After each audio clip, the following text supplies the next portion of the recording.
दफा ये पीछे नहीं हटा, राय हक से पीछे नहीं हटा, डरा नहीं। और आखिर में ये जो इसको टारगेट किलिंग की गई है, ये जो मर्जी लोग कहें, मुझे पता है कि ये टारगेट किलिंग की गई है इसको जो मारा इन्होंने, इसको शहीद किया। सारे सहाफ़ियों, जितने भी पाकिस्तान के सहाफ़ी हैं, ये आज आप सब के लिए है कि आज आप चाहे अशरफ शरीफ के से मुत्तफिक हो या ना हो, या आप दूसरे कैंप में बैठे हो और इन चोरों की हिमायत कर रहे हो, या आपके ऊपर लिफाफे चले हुए हो, ज़मीर के बेचे हुए हो आपने, फिर भी मैं आप सबको कहता हूं कि ये है पाकिस्तान का वो सहाफ़ी जो शायद ही मैंने इतना दिलेर, ईमानदार और मुहिब वतन सहाफ़ी देखा हो जो बिल्कुल अपने मौक़िफ़ से पीछे नहीं हटा, जान अपनी खतरे में डाल के वो खड़ा रहा राय हक के ऊपर। और आज सारी मेरी कौम को इसको सलाम करना चाहिए।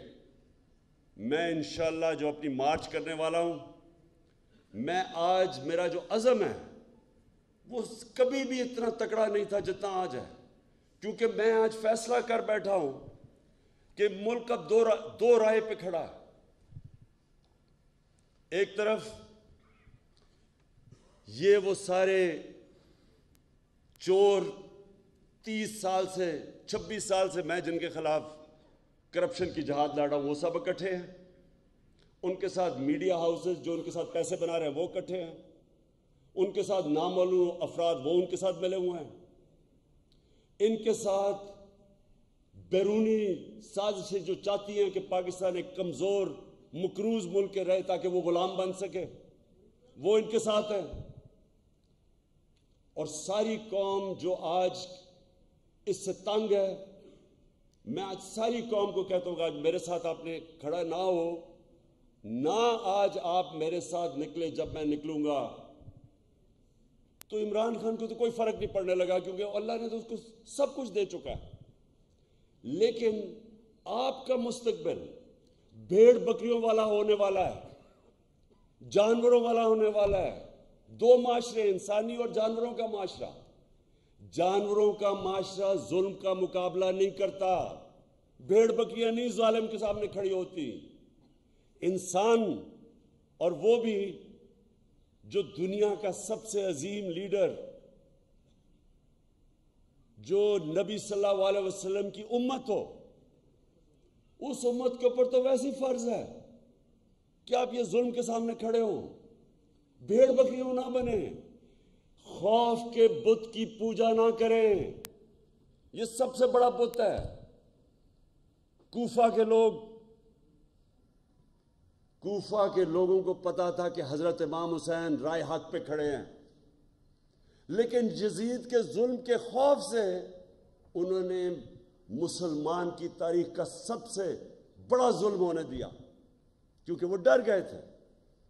आज ये कौम भी, ये जो हरबे हैं, ये जो लोगों को नंगा करके 75 साल के आजम स्वाति को सोचे नंगा करके उन्होंने टॉर्चर की, किस चीज के ऊपर? कि तनकीद करी किसी की? दुनिया में पाकिस्तान का मजाक उड़ा, खौफ फैलाने के लिए, डराने के लिए। एक इस्लामाबाद में जब से एक डर्टी हैरी आया है, डर्टी हैरी वो है, आपने वो फिल्म देखी होगी डर्टी हैरी की, कि वो एक ऐसा कोई सिपाही था जो कि बस बंदूक का फैसारों को इधर उधर गोलियां मारता फिरता था। उसका नाम डर्टी हैरी रखा हुआ था। ये इस्लामाबाद में एक डर्टी हैरी आ गया, और जब से ये आया है कभी किसी को नंगा करके, वैसे इसको नंगा करने का क्या शौक है?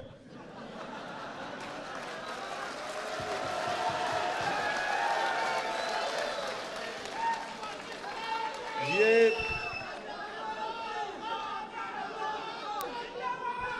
बस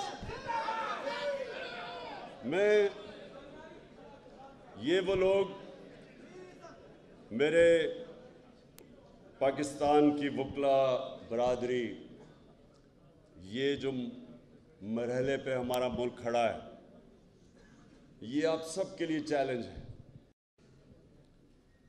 اللہ قرآن میں کہتا ہے کہ میں تمہارے ایمان کو بار بار مشکلوں سے آزماؤں گا، بار بار آزماؤں گا۔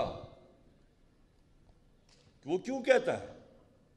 لا الہ الا اللہ محمد رسول اللہ پڑھا تو میں کہا جی میں مسلمان ہو گیا بس، لیکن وہ کہتا ہے میں تمہارے ایمان کو آزماؤں گا مشکلوں سے، تاکہ پتہ چلے کہ کتنے پانی میں ہیں۔ یہ ہے اب اس ملک کے لوگوں کی ایمان کی آزمائش۔ لا الہ الا اللہ کے نعرے پہ ملک بنا تھا۔ اللہ ہم تیرے سوا کسی کے سامنے نہیں جھکتے، کیا ہم اب یہ ظلم کے بت کے سامنے جھکیں گے؟